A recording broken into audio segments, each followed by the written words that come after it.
So today we're going to solve exponential and logarithmic equations. Some of this has some review concepts in it, and some of it we move on a little bit. So here we go. We notice that we have a combination of log terms with the same base, and I have two of them. If I want to convert that into one, all I need to do is use the property that says the subtraction moves to a division. So this is the log base 4 of 2x plus 1 over x minus 2 is equal to 1. Now I'm not really sure how to solve this with a logarithm in it, so I'm going to change this to an exponential form by sliding the base. So I have 2x plus 1 over x minus 2 is equal to 4 to the first. Multiply the denominator to both sides. I have 2x plus 1 is equal to 4 times the quantity of x minus 2. So 2x plus 1 is equal to 4x minus 8. 2x then is equal to 9, and 9 halves is equal to x. Similar example in the next problem, although in this case we have an addition which moves to a multiplication. So I have the log base 6 of x times the quantity of x plus 1 is equal to 1. I'm going to slide the base once again and get x times x plus 1 is equal to 6 to the first. So x squared plus x minus 6 is equal to 0. I'm doing that because I have a quadratic. That factors nicely into x plus 3 times x minus 2 is equal to 0. Therefore, x is equal to, in this case, two possibilities of negative 3 and 2. However, we look at this problem, negative 3 is what we call extraneous, means it doesn't exist because we know we can't have log base 6 of any negative number. It doesn't make sense. What power of 6 is a negative number? No powers of 6 are a negative number. So that goes.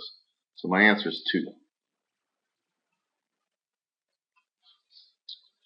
So now we're going to solve some exponential equations. In other words, we're going to have variables in our exponent. We've never done that before. Sliding the base may help in this case. In fact, in this problem, it actually does. By sliding the base, we would have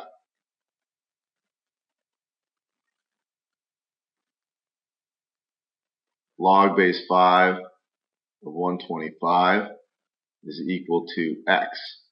What power of 5 is 125? I know my answer is actually 3. Now there's another way we can do this problem. We can take and use a basic algebra concept of whatever you do to one side, you can do to another. So what I'm going to do is I'm going to take the log of both sides of the equation. And I'm going to take the common logarithm. Remember, this is implied log base 10. And in this case, what I can do now is I can say, all right, well, I have the log base 10 of 5 raised to the x. This x can move out in front. Therefore, I have x times the log 5 is equal to the log of 125, and therefore x is equal to the log of 125 over the log of 5. Now this can be done on a calculator. So if I want to take the log of 125 and divide that by the log of 5, that will give me a value of 3. So these are exactly the same thing. Now, this problem works so nicely because 125 was a power of 5. What happens if we don't have that nice clean power of the base? In other words, a problem like this. If I slide my 2 over, it doesn't do me any good. I get x, once again sliding that over, x would equal the log base 2 of 7. And what power of 2 is 7? I have no idea. So in this case, it's a good idea to take the common logarithm of both sides. We get the log of 2 to the x is equal to the log of 7. I know that power can go out in front, so x equals, or x log 2 is equal to log of 7. And I can divide the log of 2 to both sides. Remember, this log of 2 is just a number. So what I get is I get the log of 7 over the log of 2. This is what's known to be an exact value. If I wanted an approximation, I would plug this into my calculator. So let's go ahead and do that. We'll take the log of 7. Clear this out first. Log of 7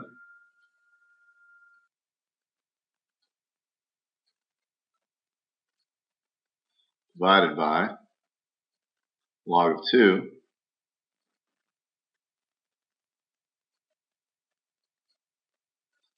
and we should end up by hitting enter and getting an approximation of around 2.8 approximately. Alright, now if I have a more complex term in that power, I can still do the same thing. Take the common logarithm of both sides.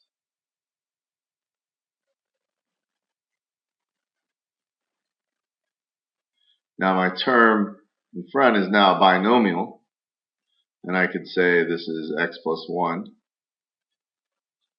times the log of 3 is equal to the log of 82. And if I wanted to, I could divide the log of 3 to both sides, giving me x plus 1 equals the log of 82 over the log of 3. Subtract 1, x is equal to the log of 82 over the log of 3 minus 1. And if I was to get a common denominator, this would be acceptable to me on a test. When you take an SAT or an ACT, they may have a multiple choice problem that looks similar to this. These are two fractions. This would be the log of 82 minus the log of 3, getting a common denominator over the log of 3. I'll take either one of those. Like I said, it's a multiple choice test. Could very well be in this form if I wanted an exact value. Again, if we wanted an approximation, plug that into your calculator. So again, a little tougher problem. We have variables on both sides. Take the common logarithm of both sides as such. Bring both powers out in front.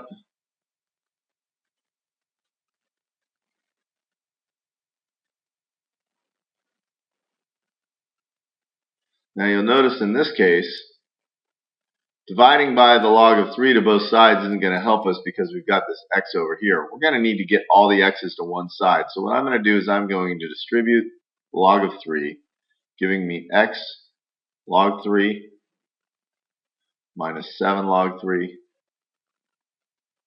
is equal to x log 6. Like I said, in algebra, we want to group all the x's to one side. So I'm going to say this is negative 7 log 3 is equal to x log 6 minus x log 3. I have an x in common. I'm going to factor that. So it's x times the quantity of log 6 minus log 3 is equal to negative 7 log 3. And now I'm going to divide this term here. Get negative 7 log 3 over log 6 minus log 3. And you'll notice here there's a subtraction.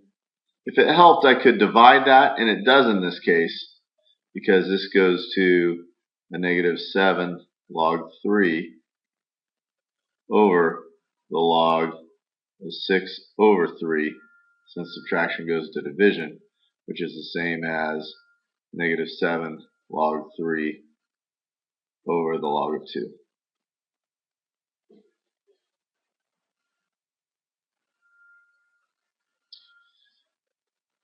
Again, a little bit more difficult, so we'll take, in this case, take the common logarithm of both sides. 4 to the x plus 1 with a log of 20 to the 4x minus 6. Power is out in front. X plus 1 quantity times log 4 equals 4x minus 6. That quantity multiplied by log 20. Distribute both through. X log 4 plus log 4 equals 4x log 20 minus 6 log 20. All the x's to one side, all the constant terms to another. I'll go 4x log 20 minus x log 4 equals log 4 minus 6 log 20. Common term of x on both sides.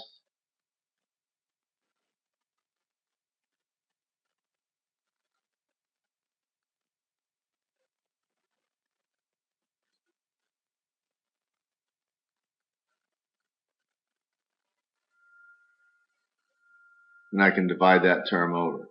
Now in this case, even though I see this 20 and this 4 here, this isn't really a 20. This is 20 to the 4th power if I were to bring that up. So this gets astronomically big. Just going to leave it as is. Say x is equal to log 4 minus 6 log 20 over 4 log 20 minus log 4. And that's the exact value.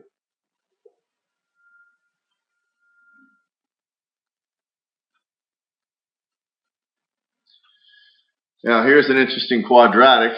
Believe it or not, it is a quadratic. Notice I've got 2 to the x here and 2 to the 2x here.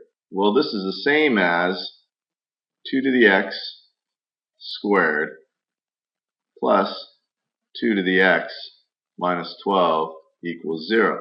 This is kind of like a quadratic, especially if we say, hey, wait a minute, these guys are the same. If I let 2 to the x equal to, let's call it y, then I can make a substitution and say y squared plus y minus 12 equals 0. And then you can clearly see now it's a quadratic. Factoring that out, I get y plus 4 times y minus 3 is equal to 0. So y would equal 3 and negative 4. However, we aren't asked to solve for y, we're asked to solve for x. So I have to go back to this equation and say, well, that means I have 2 to the x is equaling 3, and 2 to the x is equaling negative 4. So once again, let's go through and grind this problem out. If I know this is the case, I can do this by exact values or in terms of common logarithms. Take the log of both sides, and I have log of 2 to the x equals the log of 3, which would give me x log 2 equals log 3, and x is equal to log 3 over the log of 2. In this case, I have, once again, log of 2 to the x is equaling the log of negative 4. Right here, I got a problem. This says what power of 10 is negative 4? Never going to happen. So this is a non-existent answer. So my only answer in this case, the exact value, is going to be the log of 3 or the log of 2. Now, I want to review just a little bit. We said initially that 2 to the x was equal to 7, and we could slide the base and put it in exponential form and say that log base 2 of 7 is equal to x. But what we did is we went through and took the log of both sides and got x log 2 is equal to log 7, or x equals the log of 7 over the log of 2. Well, if x is equal to log 7 over log 2, and x is equal to log 2 of 7, those two must be equivalent. And this brings about this concept we call a change of base. Whereas if I have log base b of some a term, that's equal to the log of any base you want, basically, of a over the log of that any base that you want of b. Let's apply this to the following problem. So in this case, I want to calculate the log base 12 of 100. But our calculator doesn't do log base 12. It only does log base 10 and log base e, or natural log. But from the change of base, I can now say, well, this is the same as the log of 100, and I'm choosing log base 10 because that's what my calculator does, over the log of 12. And I can take and calculate that out directly on my calculator just by going the log of 100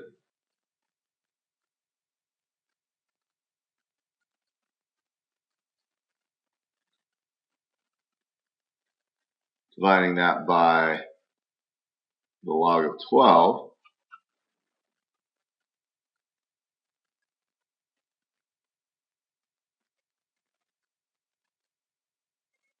and getting an approximation of 1.85.